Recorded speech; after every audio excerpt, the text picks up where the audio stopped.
Assalamualaikum Ustaz. Waalaikumsalam warahmatullahi wabarakatuh. Ada beberapa pertanyaan. Pertama, apa benar kita masuk surga itu karena rahmat Allah Subhanahu wa taala, bukan karena ibadah kita? Pertanyaan pertama, apakah satu-satu dulu ya, satu aja cukup ya. Ini juga panjang ini jawabannya. Mohon maaf.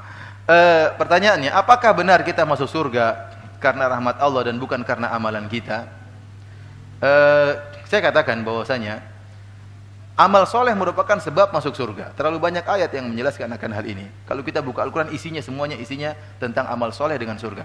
Innal ladzina amanu wa amilus solihati kanat lahum jannatul firdausi nuzula. Sungguhnya orang-orang yang beriman dan beramal soleh, bagi mereka surga Firdaus.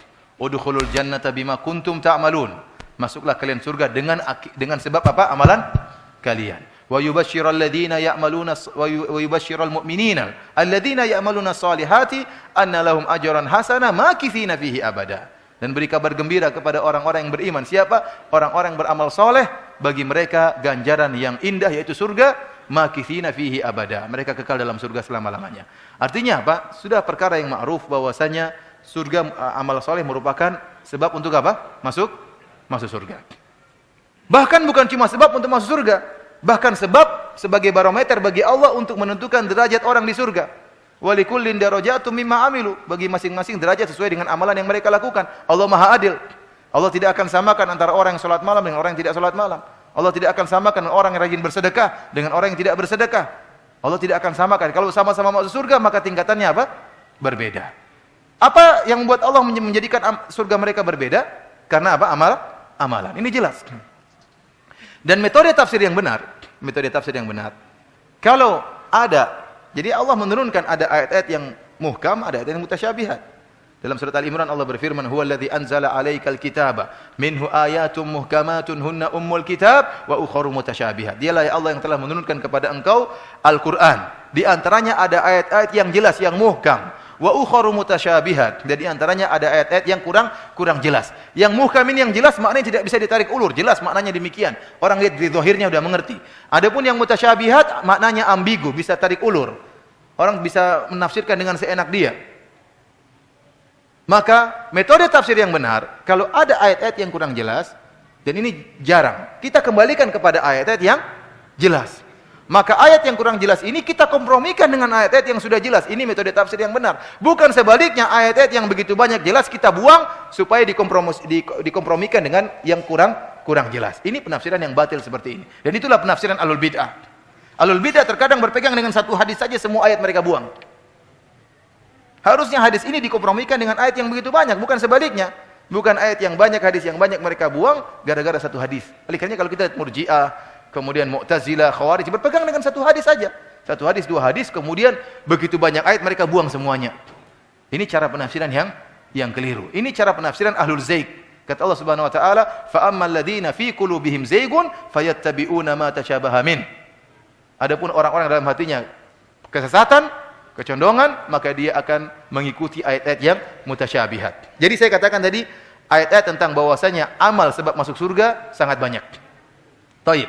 Sekarang ada hadis Rasulullah SAW mengatakan, la yadkhulu ahadukum al-jannata bi amalihi. Tidak seorang pun di antara kita, tidak seorang pun dari kalian yang masuk surga dengan amalannya. Para sahabat bertanya, wala anta ya Rasulullah, kau juga tidak masuk surga dengan amalanmu? Kata Rasulullah SAW, wala ana, saya juga tidak masuk surga dengan amalan saya. Walakin an yataghammadani Allah bi rahmatihi. Tapi saya masuk surga karena rahmat Allah. Ini hadis dalil bahwasanya Rasulullah dijamin surga.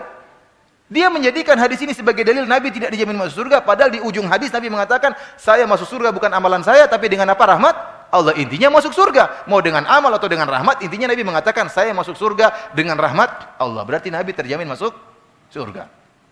Dan aneh bagaimana Nabi tidak terjamin masuk surga. Nabi yang menjamin sahabat masuk surga. Kata Nabi, Abu Bakar fil jannah, Abu Bakar di surga. Umar fil jannah, Umar di surga. Utsman fil jannah, Utsman di surga. Ali fil jannah, di surga, Ali di surga. Ya, Abdurrahman bin Auf di di surga. Abu Ubaidah bin Jarrah di surga, Sa'ad bin Waqqas di surga. Kemudian Nabi mengatakan, saya tidak terjamin. Kan lucu. Ini semua saya jamin surga, kalau saya tidak. Gimana? Dia mengatakan, "Wahai Bilal, saya dengar sendalmu di surga." "Oh iya, tapi kamu tidak terjamin, saya aja ya Rasulullah." Kan gimana? Bilal Rasulullah jamin masuk surga, dia tidak terjamin. Rasulullah sendiri tidak terjamin. Ini penghinaan terhadap Nabi sallallahu alaihi wasallam. Nabi mengatakan pintu surga tidak terbuka kecuali yang ngetuk siapa? Ngetuk Nabi sallallahu alaihi wasallam. Kemudian Nabi tidak terjamin masuk surga. Ya ikhwan, kalau Nabi saja tidak terjamin masuk surga, apalagi antum-antum ini. Ini repot. Di antara dalil bahwasanya Allah menjamin Rasulullah masuk surga dalam surat Al-Fatah kata Allah Subhanahu wa taala, "Inna fatahna laka fathan mubina liyaghfira laka Allahu ma taqaddama min dzambik wa ma ta'akhkhar." Allah menjamin bahwasanya dosa-dosa Nabi yang telah lalu dan akan datang semuanya sudah diampuni oleh Allah Subhanahu wa taala. Dan tatkala seorang sudah dijamin diampuni dosa-dosanya, maka masuk surga otomatis. Makanya antum lihat dalam masalah puasa, tidak ada Allah mengatakan Rasulullah SAW mengatakan man shoma ramadhana imanan wa ihtisaban ghufira lahu ma taqaddama min dzambi. Barang siapa yang berpuasa di bulan Ramadan, maka Allah akan ampuni dosa-dosanya. Allah tidak mengatakan, Rasulullah SAW tidak mengatakan masuk surga. Tapi kita sudah paham, kalau sudah diampuni dosa-dosa berarti masuk surga. Man qama lailatal qadri imanan wa ihtisaban ghufira lahu ma taqaddama min dzambi. Barang siapa yang menghidupkan Lailatul Qadar dengan ibadah, dengan penuh keimanan dan penuh pengharapan, diampuni dosa-dosa yang telah lalu. Berarti kalau diampuni dosa-dosa berarti otomatis masuk surga. Oleh karenanya, hadis yang sering disebutkan oleh para khutbah, para khatib, Ramadan terbagi menjadi 3. 10 malam pertama adalah rahmat, 10 malam kedua adalah ampunan, 10 malam ketiga adalah apa namanya? Itqun minan nar, pembebasan dari neraka jahanam. Maka itu hadis yang secara sanad lemah dan secara makna adalah mungkar. Mungkar dengan hadis yang lain kata Nabi sallallahu alaihi wasallam, "Lillahi wa ta'aqwa minan niran wa dzalika kullu laila." Setiap malam Allah bebaskan orang-orang dari neraka jahanam dan itu berlaku setiap malam. Karena kalau dibagi 10 malam pertama rahmat, 10 malam kedua maghfirah, 10 malam ketiga bebas dari neraka jahanam. Ya, kalau ada orang puasa kemudian baru meninggal di 10 malam pertama, baru dirahmati belum diampuni, kan repot. Kemudian dia kata meninggal di 10 malam kedua, baru diampuni belum bebas dari neraka jahanam. Ini batil seperti ini. Kenapa? Karena pengampunan dan rahmat dan bebas dari neraka jahanam dan masuk surga satu paket. Orang kalau diampuni sudah jelas, diampuni dosa-dosanya berarti sudah jelas masuk apa?